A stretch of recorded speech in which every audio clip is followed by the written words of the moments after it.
Welcome to Made for Mondays, the source for digging a little deeper into the Believers Church Sunday messages and finding ways to apply them to our daily lives. Together, let's take a deeper look and find a way to bring Mondays. Good morning, friends. Welcome to this special edition of the Made for Mondays pod that we are calling Made for Mosaico, where we're going to dive into a little bit of our trip to Mosaico Church a couple weeks ago. So I'm Joe, and I'm hosting today, and who do I have with me? Hello, I'm Rochelle. Hey, y'all. I'm Tyler. Back on the pod. It's been a minute. Feels good. Yeah. Hey, I'm Megan. Megan's Megan. first pod. How are we feeling? Podcast debut. Yeah. All right. I love it. So you have heard us on stage mention Mosaico Church as one of our global partners, and Rochelle runs all of our partnerships with our global and local partners. So we wanted to jump on the pod and tell you how our trip to Nashville went. So with that, we have a time here to dig a little deeper. So I wanted to start with Rochelle. Could you dig into who is Mosaico Church and what does our partnership with them look like right now? Yes, yeah. So Mosaico Church is a church down in Nashville, Tennessee. They're serving that area, and their mission is to make disciples that make disciples. Mm-hmm. And one of the cool things about that mission is they're doing it in a community that is like 98% immigrants. Mm-hmm. So this church is known for the place to go when someone makes that excursion here and they're in need of healing and restoration and hope. They send them to Mosaico. They're in partnership with different organizations that say, we can't help, but we know a church that can, which is just really cool. So that's just a mission that we could really get behind, and we felt really drawn to through a connection that Pastor Jamie made with their lead pastor, Ramiro Cruz. It's just like such a great place that we're at right now. What our partnership looks like is we're funding them on a monthly basis, so that's giving them some steady income. One of the unique things about a church like this is they're growing rapidly. They had just moved to 3 services when we were there, so they're filled up every service, and when they're growing with a community that comes with nothing. Yeah. So none of their funding is not growing at the rate that the needs are growing and their church is growing. So we're able to really just partner with them and support them in that way, so that they can have some help to do God's work. Yeah, and I think the partnership with us and them that is so important and so Jesus-filled is that they are spending the majority of the resources that they do have on helping these people like establish a life. And so they're offering them Jesus on their level, but the majority of their resources aren't going back into, their church, their facilities, local missions that they want to try to accomplish and stuff like that. They're going straight towards trying to help these families out. Yeah. It's so important. Yeah. And a lot of times they're like in crisis mode because they have families that are coming and, they're broken. They've been through so much trauma. So they're speaking to those needs. But another cool thing I wanted to highlight about our partnership is we're also building relationships with them. We're offering consultation. So we're able to consult with them because they're in a place of growth right now. And that's something that, we are able to have that support through the Irresistible Church Network. And now we can kind of pass along that support to them over there. But also they're really giving to us. So we're learning more about what it looks like to have radical faith because God is showing up for them with nothing. Yes. And we're also looking at how we can better serve our Spanish-speaking community right here in Virginia. That's so right. it's definitely a two-way partnership that we have with them. Yeah, that was one of Tyler and I's task down there that weekend was to look at their Spanish to English translation, the tools that they have behind that, and see how we can bring it here to believers and offer Spanish translation for our services. So we're deep into that and trying to figure that part out. That's pretty exciting, though. It is. Yeah. So Yeah, let's chat through the weekend. How incredible that weekend was. So let's chat through. What did we do? Yes. Yeah, we came there to help with their vacation Bible school, which has been if you're a churchy, not a churchy person, but a person who grew up maybe in the church, you'll be able to experience vacation Bible school. Oh, yeah. You know the craziness of it. You know how wild it is, and it was just like that, like you would normally experience. But most of the people there spoke Spanish, so Yeah. it was just a great opportunity to serve in a way that I don't know. It was just cool to see how God is moving everywhere, Yeah. not just here. Not just in other parts of the world, but in all kinds of communities and all kinds of ways. So it was pretty incredible what we got to do. Yeah. So Yeah. Yeah, so we traveled down there, a long travel day on Friday. Our events coordinator here, Megan, booked us on the earliest possible flight. Yeah. We were up at like 3 a.m., rolling all day long, and got there, and we jumped right in. Yeah. Friday, we Yes. went out shopping, grocery shopping to help feed these kids for the meals that we were there. And then Friday night, we kicked it right off. Yeah, it was so great. So the need for Vacation Bible School came up because, with any of our partners, our ask is, what are your needs? How can we serve you? And their response was, because we're so frequently managing crises, we don't have the bandwidth to offer something to our students and our kids that is an experience for them to grow even deeper in their faith. So they said, we would love to do a Vacation Bible School. We just don't know who, what, when, where, how, resources, all that sort of stuff. So we were like, yes, we'll make it happen. And Megan was so great because she also, she's our amazing events coordinator, but also has a lot of experience with facilitating what a Vacation Bible School is. So I'm curious. I have a question to know kind of like what your thoughts were around the benefits that you saw a Vacation Bible School would have for a community of kids. Yeah, for sure. I grew up going to Vacation Bible School every year Yeah. to probably like 6 of them a summer. My mom would just take us to all the different ones. And as soon as I aged out of it, then I jumped into serving. And then a few years ago, I actually ran a VBS at the church that I grew up at. Yeah. So I've done VBS at a home church, and I've done like mission trips where we hosted something like VBS for people who like didn't know Jesus. But this was just really cool because these are like faith-filled families. And so it's a mission trip, but it's just like it was an opportunity to bring some joy and an opportunity for some kiddos to have a fun time. And I just love it. I feel like those experiences when you're young really shape it's like your foundation for growing up. So I can remember themes and Bible verses from VBSs when I was that age. So That's so good. That's so good. So let's talk about the kiddos some. Yes. Yeah. Yeah. So how do you think we saw God work in these kiddos' lives that weekend? Oh, wow. Well, I think we can't talk about the kiddos without talking about the fact that we were doing a bilingual Vacation Bible School, which I love the Spanish language. I could definitely survive if you dropped me in a Spanish-speaking country right now, but I'm not fluent. Or You are better than you think you are. Correct. You're well, good. I don't know about all that, but it was so incredible to watch the love of Jesus and the love and joy that these kids have transcend language barriers.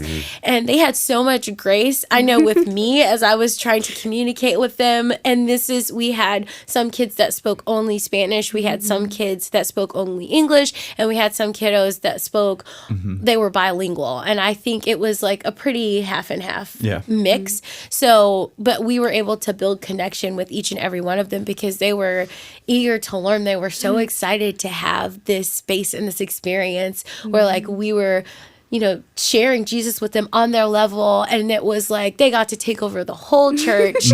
One of my favorite comments that the pastors made, Pastor Melissa and Ramiro were saying, you guys did everything we don't allow them to do. Oh yeah, they were like the fun grandparents. The fun grandparents that come in. So it was really cool just seeing their thirst and hunger for Jesus and writing his word on their hearts. Yeah.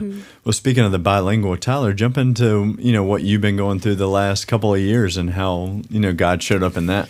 It's kind of wild.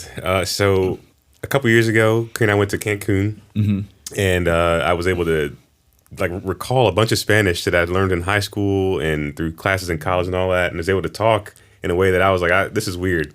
And so then I started just taking classes with the hope of maybe at some point being able to tell someone about Jesus in Spanish. Went to Spain. That trip kind of happened out of nowhere, and I was able to use Spanish there. But then this trip came up, and I had the opportunity to use Spanish much more than I ever thought I ever would on this trip. And so it was really cool that I got to do that. But every time I would talk to the kids, especially, whenever I would talk in Spanish, they'd look at me like, you speak Spanish? It was great. It was so fun being able to do that. But, it was so fun to see. Yeah. I think, one of the God sightings I had dealing with these kiddos was Tyler and I went because, like I said, long day. We ran over to 7-Eleven, grabbed an energy drink there Friday night before we got kicked off. And I told him, man, I don't know what I was expecting. I think I was expecting them to just be a little more down and out in their circumstances. And they were just so joyful and fun and funny. And they were just a joy to be around. And it wasn't until Saturday night, and we'll dig into this in a little bit, but it wasn't until Saturday night when we heard from some of their parents that we even found out what these kids experienced. And you never would have been able to tell. No. And that was my favorite part. Yeah. We had this one kiddo. I'm not going to... There you go. Thank you. Thank you. Because we learned of Venezuelan culture that they formulate names of their kids and stuff by using a couple of letters from close relatives, so their parents and grandparents, and they put all these letters together and formulate maybe a new name and stuff. So that was really cool. But this kiddo, Friday night, kind of just bouncing off the wall, full of energy, tons of fun. But then Saturday, he latched on to me all day long, wanted me to sit by him, was hugging on me, and I just felt this connection with him. And then a complete God sighting, one of the stories that was shared Saturday night was his mother. And I just couldn't believe it. I was I could feel that he was longing for that connection, that something was there. Yeah. But again, the joy just overtook that, and he's just, And then also it was a lot more bilingual than I thought. A lot of the kids did speak English very well, and so even somebody like me, I don't speak much Spanish at all, and but I was still able to have such a good time with these kids, and it was good. They were up on the stage dancing and everything. Oh, it's so good. It was incredible. I also love getting to hear some of the kids' testimonies and their takeaways from the different sessions.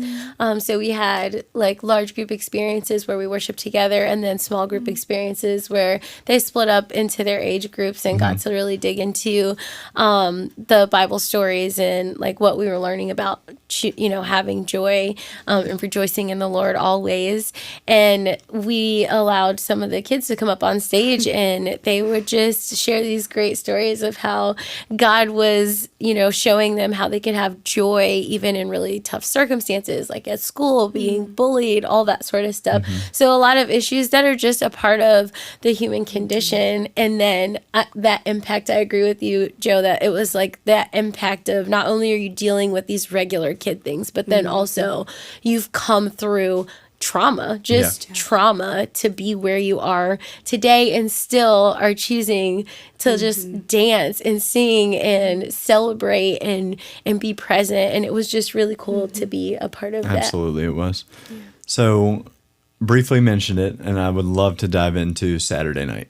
So Vacation Bible School was Friday night, and then all day Saturday, and then the kiddos went home, and Mosaico Church, Romero was telling us from the jump, we want to take y'all to dinner Saturday night and show their gratitude for us for helping them out. And found out Saturday no, we're not going anywhere. Like we're gonna have a meal here at the church tonight. I was like, okay. And they served us, and if you know me at all, I love food. I love food. So when I heard it was gonna be like food from their culture, some Venezuelan food, some Mexican food, I was so excited because I'm like, man, this is gonna be like authentic and homemade, and it's probably gonna be incredible, and it was. Yeah. So before we dive into how impactful Saturday night was, what was your favorite part of the meal? That's pretty easy for me because Oh yeah. I'm the boring one first, so I'm plant-based. But they made me a special plant-based version of arepas, which is, I think everybody had arepas. Yeah, so it's like this masa, corn flour, paste or like bread that's stuffed with different fillings, and they put avocado or avocado and queso or cheese in mine, like a dairy-free cheese. They went out of their way to make that just for me, so it felt really special. Cool. Yeah, so I got to eat that little part, and then there was more though that I could not eat. Yeah, and I'm similar to Rochelle in the sense I'm not vegan, but I can't do dairy because it's bad for everybody else in the room if I do that. So I was able to eat the other arepas as well. Yeah, you do confess that on the pod. Hey, just letting everybody know, man. Milk and cheese, I'm not your guy. But the arepas were awesome. Yeah. I love those. But those, I wish I could have had those mozzarella, whatever those cheese what were sticks those? were. That was my favorite part. I can't remember the name of them. Yeah. But I started the meal a little hesitant because I'm like, all this stuff I've never had before, so just got like one of this, a little bit of this, Yeah. and those mozzarella stick things, like in this homemade dough wrapping, it looks so good. were I could have eaten. Yeah. They were so good. Yeah, sauce with them, that green, Yeah, whatever it was. yeah. Megan, what about you? I also love those, but I was a big fan of the pozole. Oh yeah. Yes, It's like a pozole, yeah. stew with it had pork in it. Yeah. It was very good. Yeah. Yeah. It was also fun to see, like, they didn't talk about it, but you could tell with Ramiro and some of their family that was there that night and their high-level volunteers that were there, the culture around it, around food. Yes. Like, it's a big deal for them to sit down and have a good meal together and to have, like, a feast and to just have we had a great time eating, like, It's a great time. The just stories great and conversations talking. and stuff. Yeah. And to see like from that, because they have so many different like countries represented there, they do like celebrations of each country almost. Yeah, They do so many weekly. things. Yeah, weekly, and we got to see a piece of that. It was man, just so cool. to see all those things. That's one of the uniquenesses I love about this church too, is they do celebrate all of the diversity heavily that is there. And one of the cool things that came up in conversation with Ramiro was that a lot of people that have tried to help them don't understand the nuances of, like, this is a different culture church. So just because it's here in America, it is very like South American. So things like that, if you're going to, create an environment that the people want to come and get connected and learn about Jesus, it's going to look a little different than like what our church style is here. Yeah. And that looks like connecting around meals and like giving space for, singing and dancing. I remember in worship, there was, people doing the salsa and things like that, right? In worship service. And he was like, if you're Latina, you're going to dance, okay? So, just being able to say yes to just a beautiful mosaic of people that God has brought together in that church was beautiful, like a really great reflection of the kingdom of God, I think. Yep. Melissa said something too that made me laugh.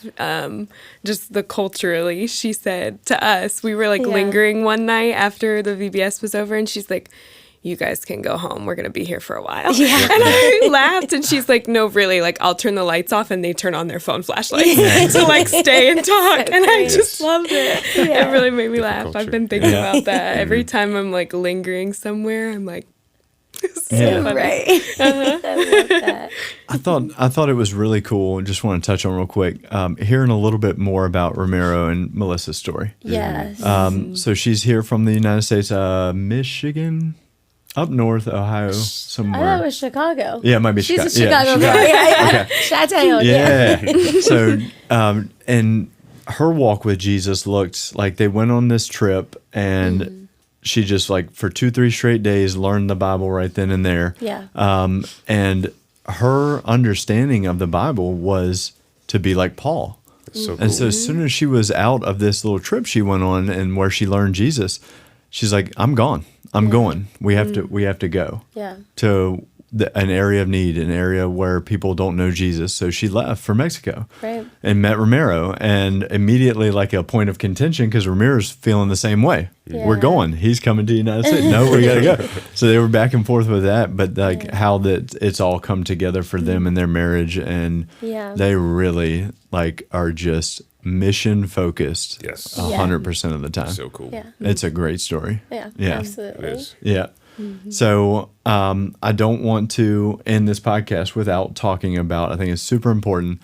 Let's chat a little bit about the generosity of Believers Church. Absolutely. Because without this generosity, we wouldn't have been able to do this. We wouldn't be able to partner with churches like this in need and go on trips like this. Yeah. So how were we able to fund this mission trip because of the generosity? How much were we actually able to help Mosaico from this generosity of the weekend? Yeah. So it's been a while since we've actually been able to do an in-person missions trip formally, just because, what some of our partners there was like political unrest, and then we had COVID, and then there were a lot of lingering travel stipulations to the places that we want to travel to support our partners post-COVID. And so this is like one of the first times we've been able to like get back on the ground with our partners in the last maybe 6 or 7 years. And there are some amazing, generous donors here that specifically give to missions and support that. And so that has been something we've kept that earmarked for. And now we're in a season where we were able to really show up for them. And so that funding that was given here at Believers, through that specifically allowed us to take these wonderful volunteers that were like very skilled in different areas. We got to take next gen volunteers who really just rocked the VBS experience. Also, sorry, this is a little bit of a side note, but one of the cool things that happened in this was that their volunteers at Mosaico are incredible. It was a lot of our volunteers empowering them to say, no, you can do this. Like, you guys have what it takes, because they were very eager to learn. They're like, we don't know what to do. I was like, you've already done all of the things. And so we got to really just support them and, put some wind beneath their wings in that. So that funding allowed us to have those skilled volunteers that could empower their volunteers so that this could be a sustainable experience that they can replicate and start to get energy and ideas around how it's in their normal rhythms of what their next gen ministries are looking like. And then also there were needs that came up while we were there. One of the cool things that happened was there was a family that showed up in need, fresh from their excursion to the United States, and they said, go to Mosaico, like, you need help. And this was like a Saturday afternoon, and they came and they were able to give them one of the bins that Believers funded from the gift last year, which was really cool. And Melissa was like so ecstatic to be able to have us experience that. And then also there were other needs that came up, like the fire alarm went off with it just all kinds of things are happening when you're doing the mission work that they're doing or that anyone's doing for Jesus. There's going to be opposition because there's a very real darkness that does not want the message of Jesus to go forward, especially in this really intense way that it's healing families that have been through trauma.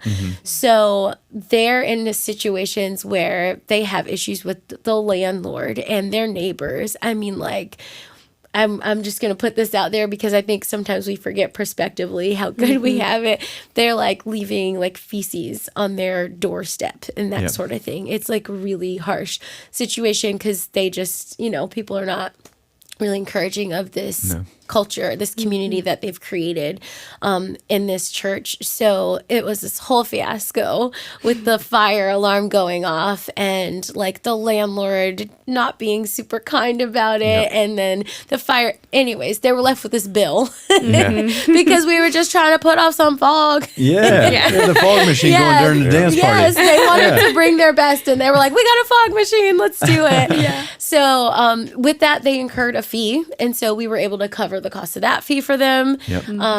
We also were able to give like a very generous donation out of that funding that was given to support missions, to help with some of those needs that we saw happening right there. There was flooding that was happening, and so there were costs that accrued with that because of the hurricane. We were actually there during the hurricane, just like so. The generosity went very far from believers there that weekend. Yeah, for sure. I love this opportunity on the podcast because we try to do a very good job, like in the opening and in the messages on Sunday, to not make it just your standard church generosity spiel, you know? And so, like, I want to really paint this picture here of what the generosity is doing for stuff like this, for our global and local partners. Saturday night, Romero thought it was important for us to get some perspective around what some of these families are going through that end up at Mosaico Church. And he had two families speak that immigrated here from Venezuela. I think both were from Venezuela. And I could not stop crying. Absolutely heartbreaking to hear the details of the journey here, how the enemy was completely against him. And the children part always gets me. I guess having little kids, but hearing what the children went through, what the children I just spent 2 days with went through. 2 or 3 days in a row riding on top of a train. A husband making the journey first to try and establish a foothold here in America, knowing what the journey was like and how bad it was, and then having to call his wife and kids, okay, go ahead and make the journey. Not knowing for 3 months if they're going to make it. And then Tyler was able to go up there because these families weren't as bilingual, so we had Melissa was there translating for us. So Tyler went up to these families afterwards, one of the gentlemen, and was speaking to them for a while in Spanish. And the guy told you what, like he couldn't even share. I asked him, like, what was I know there's so many details that you left out. What are some of the things that you could share, even just here, that you maybe couldn't share there? And he just said, brother, I couldn't. You wouldn't be able to understand. Like, if I tried to do that to you right now, you'd be here forever. Essentially, is what he told me. So, it was so hard to listen to that. I know one of the other resources that Mosaico is working to get families connected with even more is like psychological services because, they say, I think a large percentage of them have been trafficked by the time they get here. So even just like thinking about that, like what they've walked through and how do we set them up for success when they get here. One of the really cool things about his story too was that there was a lot of friction in their marriage, and this Mosaico has been really key in restoring now you're going to get me going. In like restoring families and reconciling families that get ripped apart on their journey of trauma. And then they come here and they're really able to heal as a community. It's incredible. I think it's so important when we're talking about the generosity of our people here to share some of these details, because that's what your dollars are going towards. They're going towards these families that make this journey here. This is just one of many examples of the partnerships we have, but we're not just, writing a check and wondering what's happening with it. Like to have opportunities like this to go there to gain perspective on a cultural issue, a political issue that all we're told is there has to be a wedge. You need to think either this or this of this issue, and to hear stories and the impact of these families. and they get here and they have what they think is a plan. They're going to meet somebody here that they've known for a while, and they're going to help them get a foothold, and they get here and the person's not there. So they just sleep on the sidewalk for a few days and then end up, hopefully at a space like Mosaico. I thought that was extremely important, and just wanted to use the opportunity to say thank you so much to our people here to fund not only what we do here in Suffolk at this location, but what we do globally and locally with our partners is so good. Yeah. The light of Jesus. The light of Jesus shines so bright. Yes, yeah. There's also another really big initiative that our funding goes to support there. They have a home called Casa Belin, which means like house of bread, restoration, or also Bethlehem. So the birthplace of Jesus. So in this space, they're able to put families up for it's like a plan to get them into self-sufficiency, and with all of the families that are coming through, like they're getting them connected with each other. So you'll have there'll be 12 people sometimes in one apartment. Ramiro says, when I go do one home visit, I get to visit 3 families at the same time. So that helps out with my pastor load. But what they're helping is to get them connected, to make sure all their documentation is proper and legal, and then they'll put them up in this house in Casa Belin, and they can have 3 months rent free so that they can establish work, and then they're able to pay rent for 3 months, and then they get them sent off, and then another family comes in and they can get them started off. So it's such a good process that they have to be able to really empower families so that they can thrive and heal and do it all within their faith community. That is the work of Jesus, being the hands and feet of Jesus at its best, I think. For sure. All right, so as we wrap up, just wanted to ask any personal God sightings from this trip that you want to share? There's so many to share, but honestly, man, I think for me, in my heart, it was more, I guess 2 things. To see their faith the way that it is. Like Ramir, he's telling us, in December, we don't know what's going to happen with our lease. We have no idea. But God is building this church, and we have no fear. To see that up close and personal, just, a little fire in me to continue do what we do here. But then, too, kind of what you were sharing, this issue gets politicized, and I understand why. People believe one thing about it and another. But the stories that we heard there, I had never heard anything like these stories. I've only heard the bad side.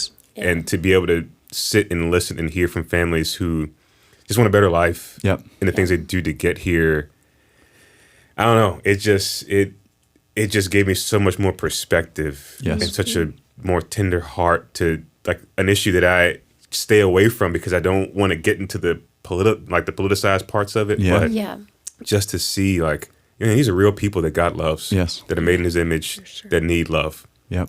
So, absolutely. We are only shown really the worst of the worst cases and examples of every political area. And I was glad to see it and get that perspective, and don't want to lose sight that there are so many more examples of those that fall, right there in the middle, that just need help, that are looking to establish a life and looking for Jesus at the same time. It reminds me of where we are in this series of believers right now with Divided We Stand, and just talking about what it looks like to elevate your call as a follower of Jesus, to love each other well, to be in relationship with each other well, to take care of the least of these.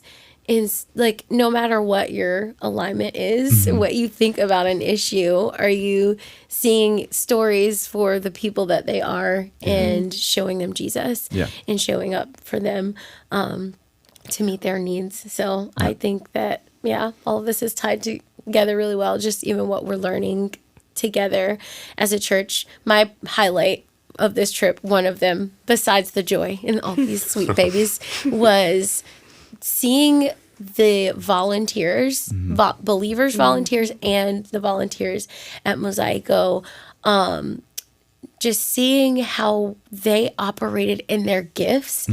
And even like with Tyler, like his story, having no idea this would be a moment he would end up in, using Spanish to preach the gospel, and all of these stories coming together and people saying, yes, I love working with kids. I can help with production things. I can help with systems.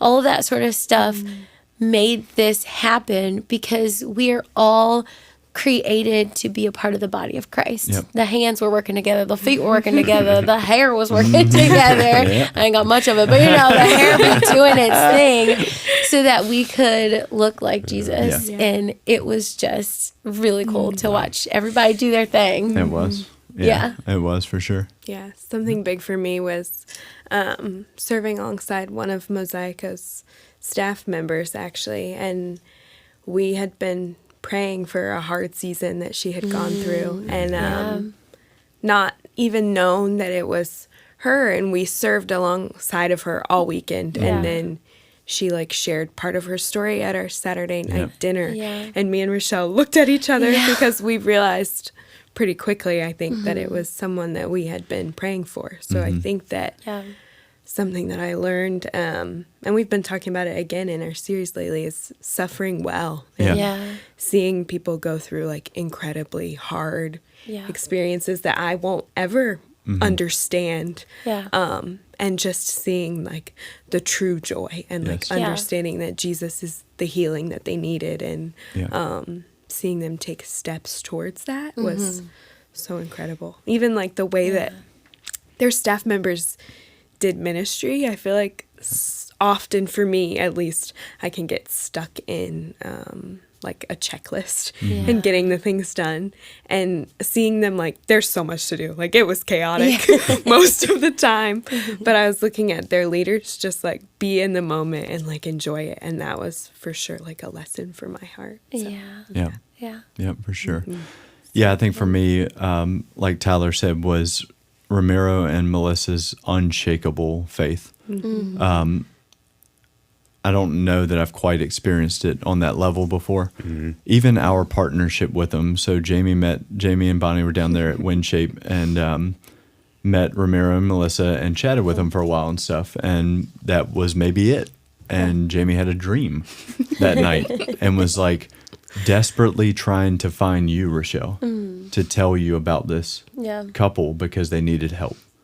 And when he woke up, he was like, I have to find him. And when he found him, he was like, we need to chat again. And that's how our partnership formulated. And then Ramiro also shared a story that one of the biggest churches in Nashville is now partnering with them and helping them out as well. Because why? You think it's because Ramiro went and asked for help? No. It's because this church's lead pastor saw Ramiro praying on the sidewalk with a group of men. And that's how that friendship started, and that's how that partnership started. And he's just puts all his faith in Jesus with what he's doing over there in Nashville. So it's absolutely incredible. I love it. Well, great pod. Thanks for joining us. Thanks for listening. And if you have any heart or desire to join our outreach team, just hop onto the Believers app or website and select Impact Teams, select Outreach, or come chat with our wonderful Outreach Director, Rochelle, here. We can get you plugged in and maybe even have you join us on one of these trips. So life-giving and Jesus-filled. So thanks for the time, and we'll see you Monday.